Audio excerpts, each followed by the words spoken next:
Hey there, pretty people. Welcome back to my channel. As you guys can see, your girl looks a little different. Just took my faux locks out, and now it is time for some tender love and care for my hair. You know, it's time to really pamper her. She deserves that. The first thing I wanted to start off with was the Aztec clay mask, and I don't think it's like a hidden gem in the natural hair community anymore, but this is just gonna be, you know, the way that I use it, the things that I mix into mine and stuff like that. Feel free to add anything that you want to yours. Feel free to not include anything that I did in mine that you don't want to. This is your hair, girl, okay? It's all about you, not about me. I'm gonna put stuff into my mask that I either know my hair needs or likes, so you feel free to do the same. My hair has been under those faux locks. They were in for about a month and a half. And I kept them in for a lot longer than I thought I was going to. I really thought I was going to take them out after like 2-3 weeks, but that didn't happen. I don't know if that's a testament to if I did them well or not, whatever. I'm gonna just pat myself on the back. Good job, girl. Because I really thought they were just gonna slide out of my head. So the fact that they didn't, I'm proud of myself. Moving on. Yeah, this is how it's looking. It's been, like I said, under the faux locks for about a month and a half. And it is nowhere near as dry as I thought it was going to be. My hair, honestly, there still feels like there's some moisture in there. I really feel like the products that I used to prep my hair kept it moisturized. Shout out to Honey Handmade, okay? Shout out to Honey's Handmade, because that is the leave-in conditioner that I used. I honestly forget if I used any other product. Actually, let me go check. Okay, so I just went and looked at my other video, and that Honey's Handmade leave-in was the only product other than the split end treatment that I put on my hair, and my hair is still moisturized a month and a half later. I told y'all they are putting something in their products. It's not just I don't want to hear it. I don't want to hear it. I want to know what it is. Tell me what y'all put. Tell me. Just whisper. I won't tell anybody else, okay? If y'all are watching this, just come whisper it to me. I won't tell anybody else. But how did y'all do this? I just wanted to basically show you guys how my hair looked, you know, do a nice little before and after the mask. But yeah, now we're gonna move on and go mix. Okay, so now I'm ready to actually start prepping the mask, and the first thing I'm going to do is lay out a towel on my counter, just because this mask can get a little messy while you're mixing it, so the towel is really just there to catch anything that might fall and help with cleanup. So now that the towel is laid out, I'm going to go ahead and gather all the materials I need, starting with the plastic utensils that I use. It is very important to avoid anything metal with this mixture, because the metal property will actually counteract any of the positive benefits of this clay. Now moving on to the actual products, obviously we're going to start with the Aztec Indian Healing Clay. I got mine off Amazon, and I'll link it below if I can find it. The liquid that I'll be using is apple cider vinegar. I usually use the Bragg's brand with the mother in it, but this is all I had in my house and it'll work just fine. I'm also going to be adding some oils to my mixture, just because I am fresh off of a protective style and I would like to just give my hair some added strength. The first oil that I'm going to go in with is extra virgin olive oil, and I will run down all the benefits of every product that I'm using later on in the video, but for now I'm just introducing them. The second oil that I'm going to use is avocado oil.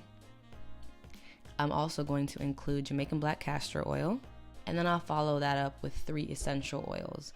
The first being tea tree oil, then peppermint oil, and finally lavender oil.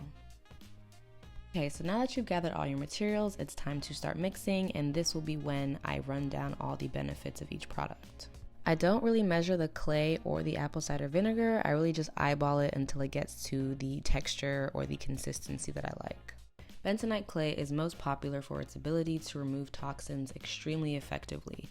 It's able to do this because when the clay is combined with a liquid, such as apple cider vinegar or water, it creates a reaction that is negatively charged.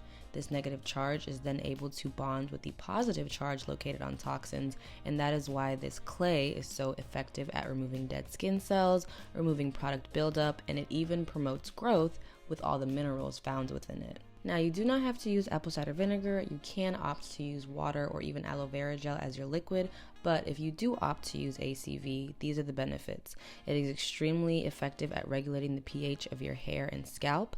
It aids in combating dry, brittle, and even dull hair, and it also helps to fight frizz. And now I'm just going to combine the clay and the apple cider vinegar. Like I said, I don't really measure, I really just eyeball it until it gets to the consistency that I like. And I actually stopped when it was a little too thick for my liking, because I knew I was going to go in with those extra oils, so I didn't want it to end up being too liquidy in the end. Like I said, I did stop when this was a little too thick, but it was really close to the consistency I like. And now I'm just going to grab these two little measuring spoons. One is half a teaspoon, or the white one is half a teaspoon. The yellow one is a full teaspoon. This is what I'm going to use to measure out my oils. Olive oil is actually one of the few oils that is light enough to actually penetrate your hair shaft. This means that it can actually moisturize your hair while most oils are just able to seal moisture in.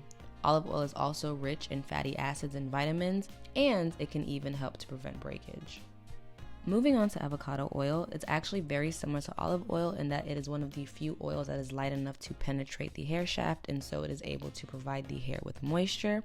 It also promotes hair growth, and it helps in strengthening your hair. I'm adding 2 teaspoons of avocado oil, and if I didn't say it before, I did add 2 teaspoons of olive oil as well. Jamaican black castor oil is honestly probably one of my favorite oils of all time. It is a lot heavier than the last two though, so this one would not be able to moisturize your hair on its own. It's best to use as a sealant, and it does help to tame frizz as well as promote stronger hair. And since this is a heavier oil, I'm only adding about 1 1/4 teaspoons. Now moving on to the essential oils, starting with tea tree. Tea tree oil has antifungal as well as antibacterial properties, so it is very good at increasing hair growth, but it's very important to not use too much of this oil because if you do, it can actually have the opposite effects. So I'm only going in with half a teaspoon. Peppermint oil is very similar to tea tree, but this one also has anti-inflammatory properties, and so it is extremely good at increasing the circulation in your scalp, which in turn actually stimulates hair growth. And I am adding about half of a teaspoon of this peppermint oil as well.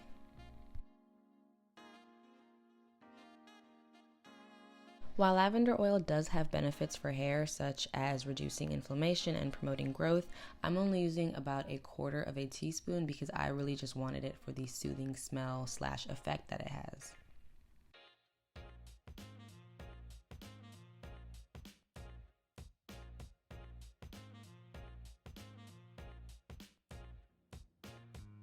Now we are finally at the stage where we apply. So the first thing you want to do is wet your hair.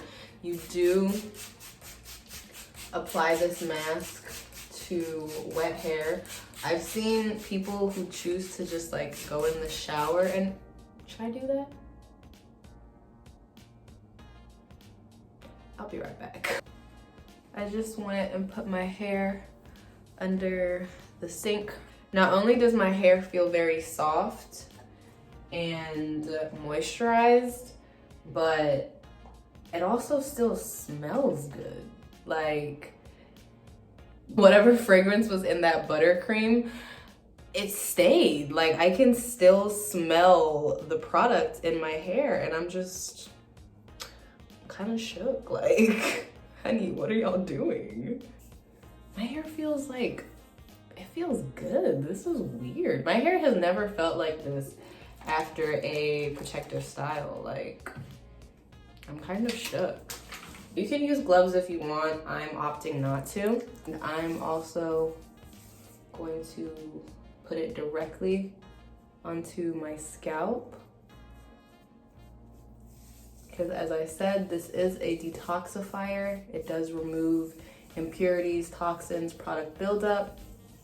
I'm also splitting my hair, making sure the mask is really getting like on the inside and everything like that, just so I'm not missing anything.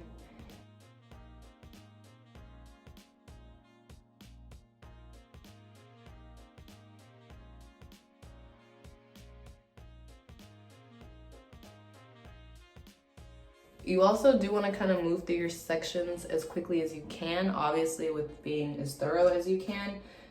Just because when the mask starts to dry, it gets hard, and then it's really hard to like move and manipulate your hair. So working quick is definitely to your advantage.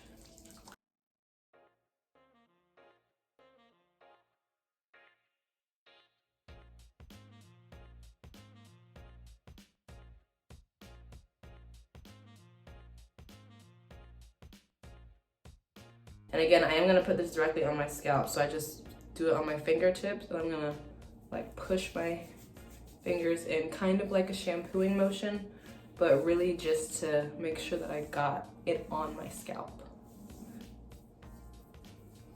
So this is what I'm talking about right here.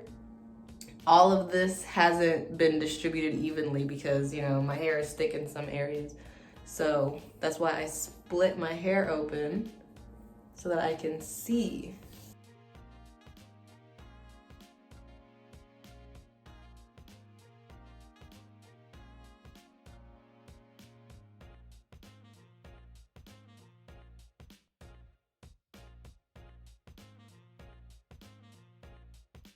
Why is this making me want gray hair? What's going on here? I've been a lot more open to colors lately. Like before I was kind of, I don't want to say I was against colors. I think I was just really scared of them. Like I didn't know which would look good with my skin tone and stuff like that. But I tried blonde for the first time in 2020 and I loved it. And ever since then, I'm just like, okay, what other colors can I do?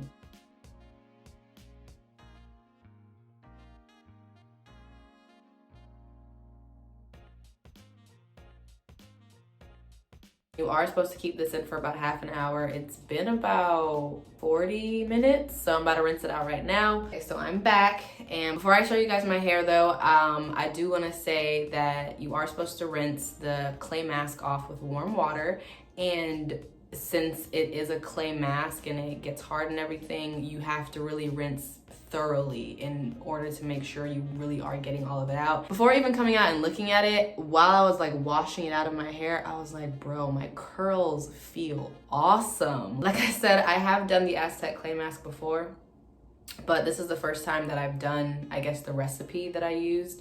And this is also the first time that I've actually looked at my hair right after washing it out. Like usually I will do my entire wash routine. You know, once I get in the shower and I wash the mask out, I would just go with my deep conditioner, style my hair, whatever. So I've never really seen my hair directly after washing out the Aztec clay mask. And I'm very happy with it. I've always been happy with it, but now I'm just like, yeah. But yeah. This is how my hair is looking. These are my results. I'm pretty happy with them. But since the Aztec clay mask is a cleanser, I am going to go back and, you know, deep condition, all that kind of stuff, and actually style my hair. So when you use this mask, you don't have to follow it up with a shampoo. If you want to, that's your business, but it is a clarifying agent. And if you do follow it up with a shampoo, I would say maybe don't follow it up with a very harsh or clarifying shampoo. Maybe a more moisturizing one would suffice. So that's it for me. Thank you guys so much for tuning in. Thank you for watching. I hope you enjoyed. If you did, you know, you can always like, comment, and subscribe. If you're already subscribed, hey girl, thanks for subscribing. I hope you liked the video. But yeah, that's it. Hope you all have a wonderful day. See you guys later. Bye.